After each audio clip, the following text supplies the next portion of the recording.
Teitzei.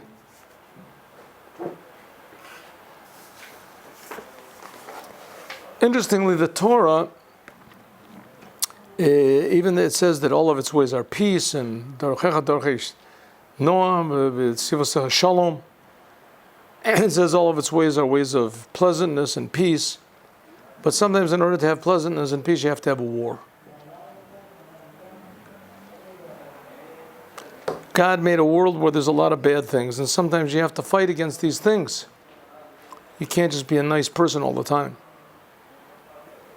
It would be nice if we could, but the problem is to convince the other person also to be nice. So, for instance, we see in the Torah there are 365 negative commandments, and the rabbis came and added on a lot more negative commandments. As the generations went on, the rabbis added more and more strictness to the Torah. That's the big fallacy, by the way, of the reform and whatever conservative move, that the Torah is constantly evolving, and therefore we have to. It's evolving, but it's not made more lenient. Rarely are there cases where there's a gezerah that the congregation can't take. Rarely. Most of the time it's more severe. Why? Because there's more and more negative things in the world. Who's to decide what's negative and who's to decide what's positive? The Torah does. The Torah says that anything, especially the Tanya really stresses this, anything which reveals godliness, like the holy temple, that's called good. Anything which does not reveal godliness, but it doesn't hide actively against God's will, that's called neutral. And anything that actively goes against God or hides God or wants to go against the Jewish people, that's called bad. And the Tanya says, this book, the Tanya says that really neutral things are also bad. A different type of bad. In other words, the only real good is something that really reveals godliness. Well, there's people that are like that also. There's nations that are like that. That they stand against God. And it's true, all the religions say something like this, but they borrowed it from Judaism. So there's an idea in Judaism of making a war. We see the Jewish people had enemies. From the time of Abraham, everybody was the enemies of the Jews. Abraham, one of the reasons is called Abraham Ivri. The Hebrew, the word Ivri means on the other side. It says, there's a midrash that says that Abraham, the first Jew, was on one side of the world, and the whole population, all of mankind, was on the other side. Everybody opposed him. That was Abraham till this very day. So there's some people who are more actively opposing the Jews, and that's called our enemies. Okay, but nowadays there's not so much. First of all, this commandment is only for soldiers. What about me and you and you? We're not. There's not telling us to go into our kitchen, take out a knife, sharpen it up, and go and kill anybody who doesn't agree with us. Me doesn't look like me. It says no. This commandment is really relevant to every single person, but not in its simple sense of the word. Everything there is in the Torah is found inside of us. There's Abraham inside of us, and a Yitzchak inside of us, and there's also an enemy inside of us, and there's a necessary to fight it inside of us, as well as there being the simple meaning that there's outside enemies. There's people that are enemies. So it says like this: Ki Teitzei Parshatenu, our Torah portion, Matchila begins, but pasuk on the pasuk, Ki Teitzei leMilchama, when you go out to a war, Al Oivecha, on your enemies. When a Tano Hashem, and God will put it, your God, Elokecha biyadecha, God, your God, will put your enemies in your hands. Or you could say, if God puts it in your hands, but it's also a promise. This is what's considered an optional war? Yes. Vishavita shivyo, you'll take prisoners, because a commanded war, you're not supposed to take any prisoners. V'tochen adavar baruch nioti, the main meaning, what does this mean spiritually? Oivecha hem aguf v'nefesh habahamis. Your enemies, even though they pose as your best friends, and even more you identify with them, is what's called your body and your natural drives. Kafi shemafaraj ad marazakan, like the first Rebbe in Likuti Torah, the book of Likuti Torah. Sharihem oivim emitim. These are the true enemies of a person. The enemy, they're true that they're enemies from outside. But if you agree with them, then you can't defeat them. They've defeated you without a war.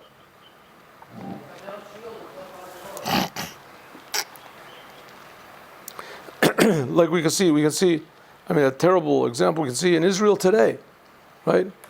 The Arabs say, we're going to kill you, we're going to destroy you, we hate you. Israel says, okay, we'll give you land. We'll give in to you. We'll give you land. We'll make friends with you. Right? So it ended up that they won without a war. So a person does that also inside of himself. If he doesn't fight his own urges, like the Rebbe said, if you don't, every Jew has a little enemy inside. If you can defeat the little enemy inside, you can defeat the big enemy outside. Oivecha, who is your enemy? Your enemy of your godly soul is your body and your natural soul. Natural drives. Kafisha Maforsh, like the first Rebbe explains in his book called Likuti Torah. Shaharihem, oivim, emitim. These are the true enemies of a person.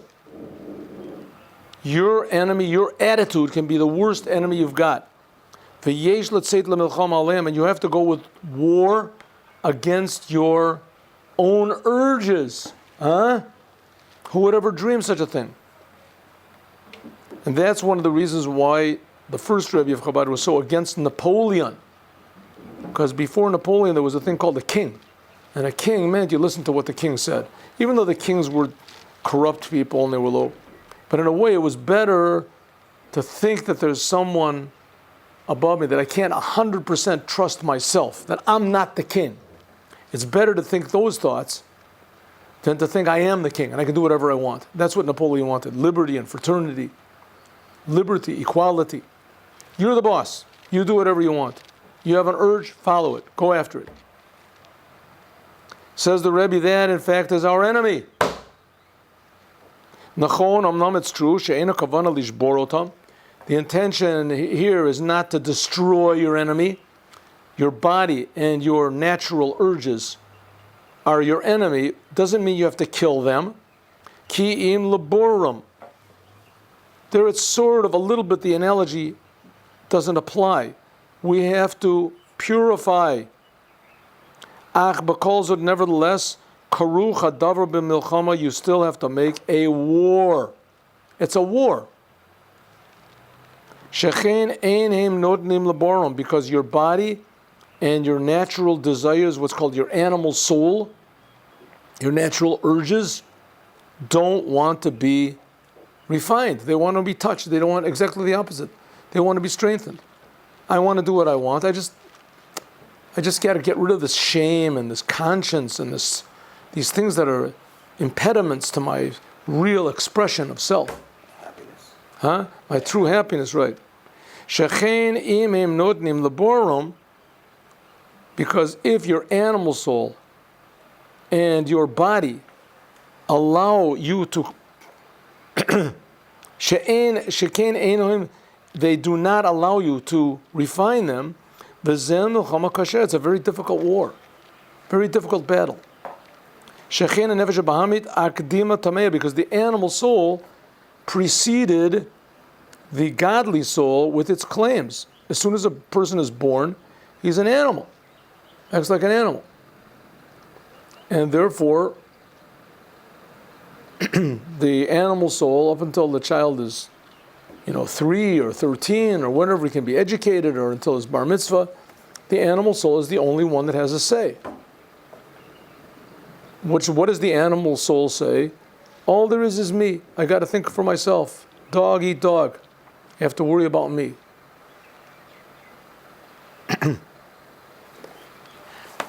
And that's not a clear enemy. That's the big problem. It's not a clear enemy. We see unfortunately, okay, anyway, we see in Israel, I'm not trying to pick on Israel, but we see in Israel that a lot of times they have these prime ministers that they were generals in the army. And that was sort of their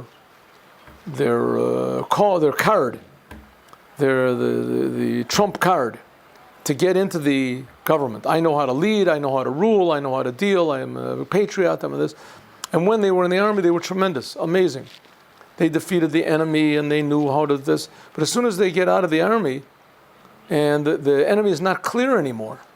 Now the enemy says, hey, we just want to be your friends. We're not your enemy.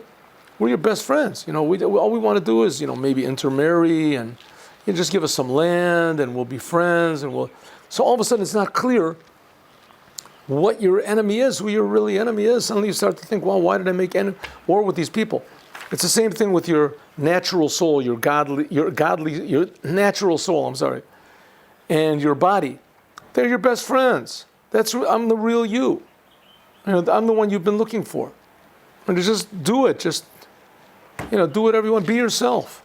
Don't let anybody tell you what to do. Says the Rebbe, that's your biggest enemy. That can be your biggest enemy.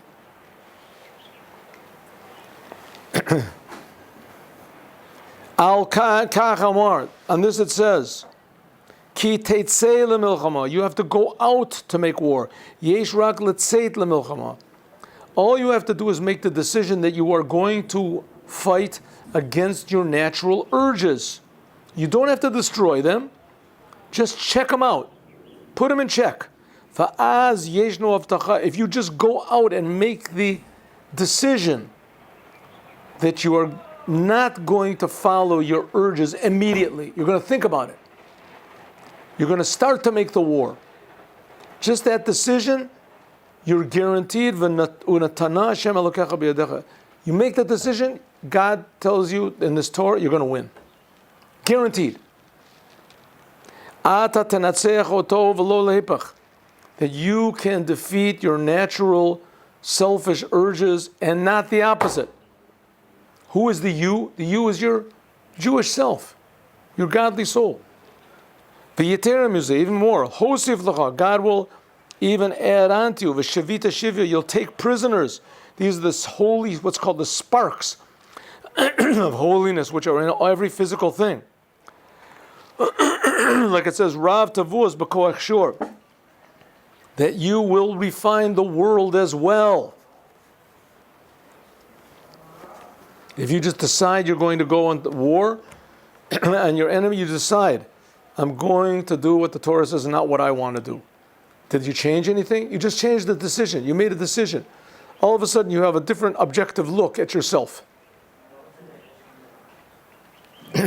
It's something like, I know that I quote him a lot, but Professor Viktor Frankl says that if a person, let's say, is an addict, he's an alcoholic, so a person shouldn't say, I am an alcoholic.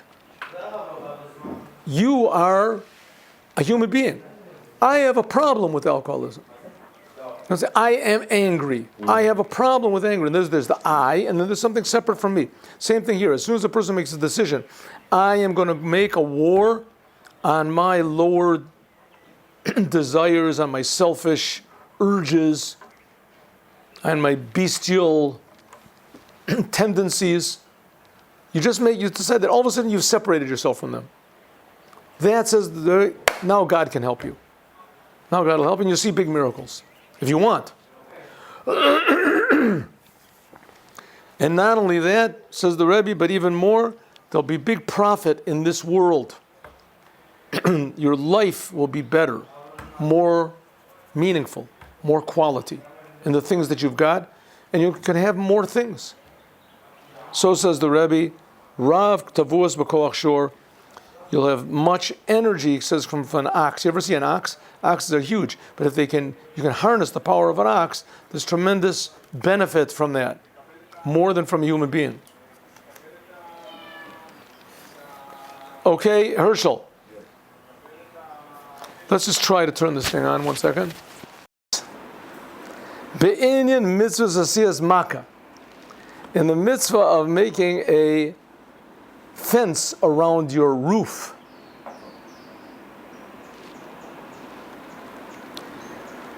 Somebody asked me in a letter, this is the Rebbe writes, Hatam l'makeh mishum sakana.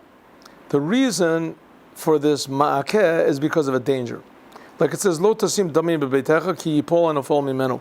You shouldn't put blood on your house because the one destined to fall will fall from it. The Rambam says, She'al mitzvahs shemishum sakana, you should not make a blessing. On a mitzvah, because of a danger, you don't make a blessing. We just learned that yesterday, 2 days ago, in the Rambam. For instance, mayim achronim, because there's a danger. You wash water after the meal. Well, you don't make a blessing on it. Why? Because there's supposed to be some sort of a unhealthy salt on your fingers. What's another mitzvah you has over there? That's the one that he talks about. Said also like straining wine in order to get this. When you put up a fence. So if you put a so you shouldn't make a blessing, right? Because you're doing it so that nobody will fall from your roof. The Rambam gives another example, and I forgot what it is. See, we just learned that yesterday, and I forgot. Okay, Ilu Ba'oto Perek, in that same law, the same chapter, the Rambam, the Maimonides, he says that when you make a makeh, you should bless. Okay, there is a mitzvah to make what we call a makeh, a fence around your roof. If you make a fence around your roof, so let's see, I'm going to turn this off. Will you remind me to turn it back on, please? If you make a fence around your roof, then the reason you're doing it is in order to prevent a damage. to prevent damage, so nobody will fall off of it. The Rambam says that any mitzvah you do because of preventing a damage, you do not make a blessing on. But the same Rambam says right there in the same chapter, you do make a blessing on the ma'akeh. But Parshat sheyesh l'makom lahasbiro, maybe we can explain like this. Lefi she'et ha'inyan shel v'lo tasim damim bebeitecha. That what it says, you should put a fence around your roof in order there should not be blood on your house. In other words, someone's injuries were caused because of your negligence. You had a roof and someone went up there, you didn't put a fence there. So then what it says, the reason that you're making this fence around your roof, this makeh, is in order to prevent damages. Nitan lahazdir b'durachim acherot. Preventing damages doesn't have to be done by making a fence. Lo yadi asiyat makeh. Mishum shechovat asiyat makeh yeshno rak keshabayit gavoa. For instance, you only have to make a fence around your house if the house is higher than the ground 10 tefachim, which 10 tefachim is something like 3 feet or so. Yeshna efo efsharot. There's another way you can prevent damages, is lower the roof of your house or lift up the ground from around your house. Make the ground higher. Can yeshna efsharot, also you can make the roof can be at more of a slant so that no one can go up there. Then that's another way of fulfilling this commandment of lo tasim damim bebeitecha. Because zot ein lo mitzvah shel makeh. In all these examples, you have succeeded in preventing damages without making a fence. So we see that making a fence is not necessarily only to prevent damages, because you could do that in other ways. It must be that it's a separate commandment to make a fence. Lefichach, therefore, yesh lavorech ba'asiyat hamakeh. That's why you should make a blessing when you make this fence. Shekein yesh kan inyan nosaf, because making a fence is additional to preventing damages. There's other ways you could prevent damages. So making a fence, therefore, is a commandment in itself. And it happens to be, if you didn't take any of these other means to prevent damages, it also, as a side thing, prevents damages. So there's two elements in this fence around your house. First of all, it prevents damages if there happens to be that the roof is not slanted or whatever other ways. And it is a commandment to make a fence around your house. And that's what you bless on, is the commandment. But the aspect of it that comes to stop damages, that you don't make a blessing on. Good?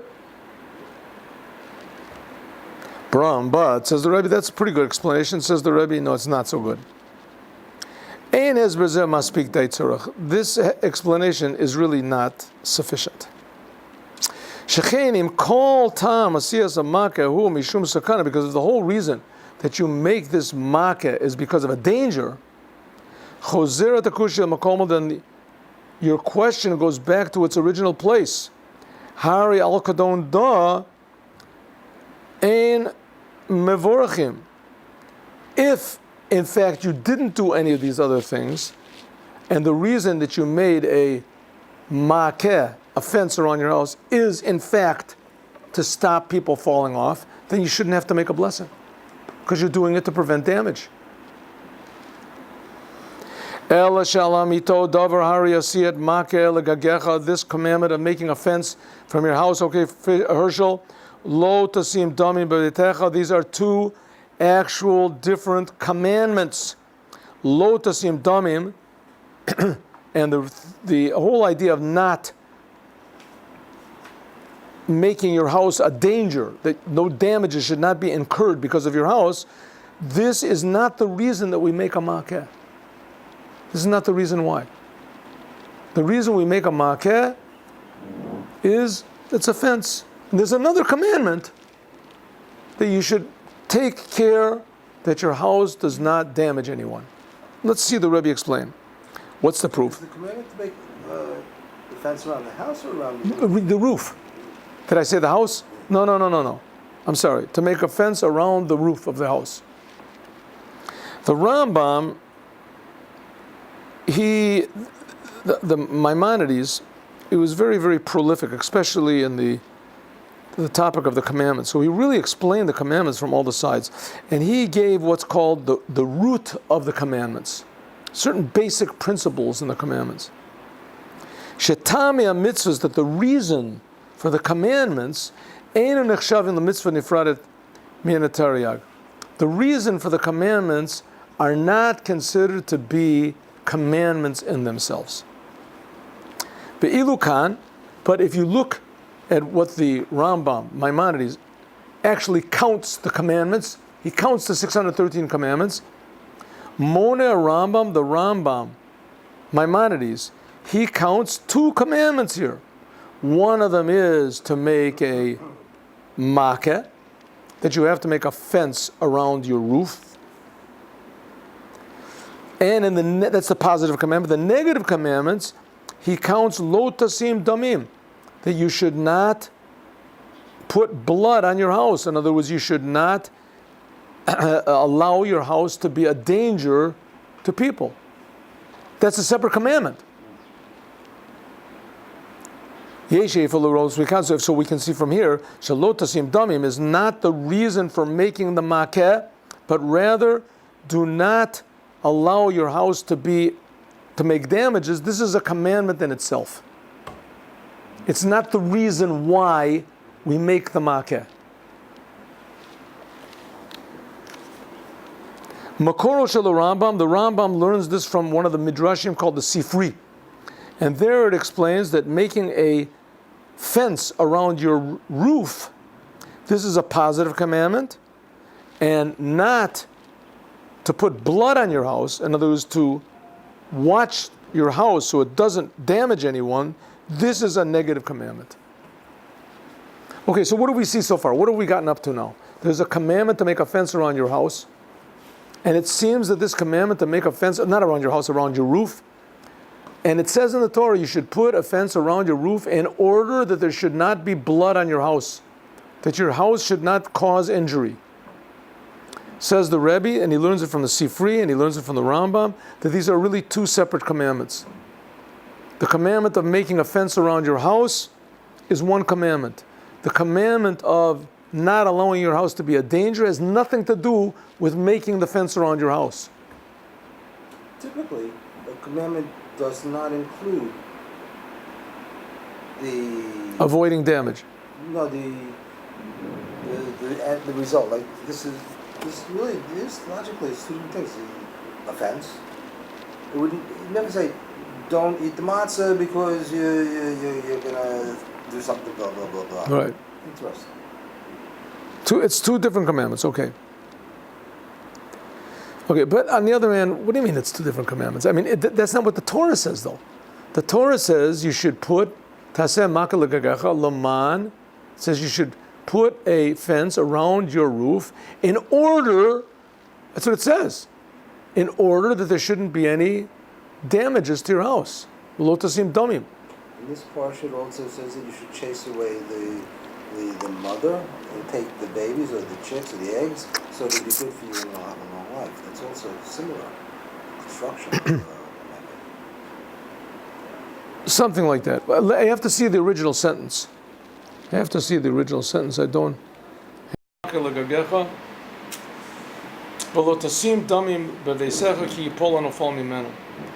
Says if you build a new house, you must make a fence around it and don't put blood on your house. Okay, so it seems that one talks about one is dependent on the other. Says the Rebbe, no, it's not so. If you look at the Rambam, other places, it's not so. Okay. So if so, now we can start to understand why is it that the Rambam says that you should make a blessing on the makeh, even though it seems from the sentence that you're making this makeh, this fence, on your roof to prevent damages, and the Rambam says a general principle that any commandment or whatever that's done in order to prevent damages, you do not make a blessing on. And here we do make a blessing. Says the Rebbe, I'll tell you why. Because it's really two commandments.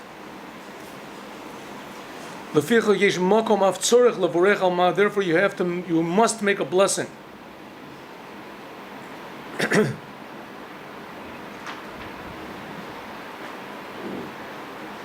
What would be the reason for doing it, other than I'm sorry, we're going to have to do it tomorrow. okay. Will you be here tomorrow?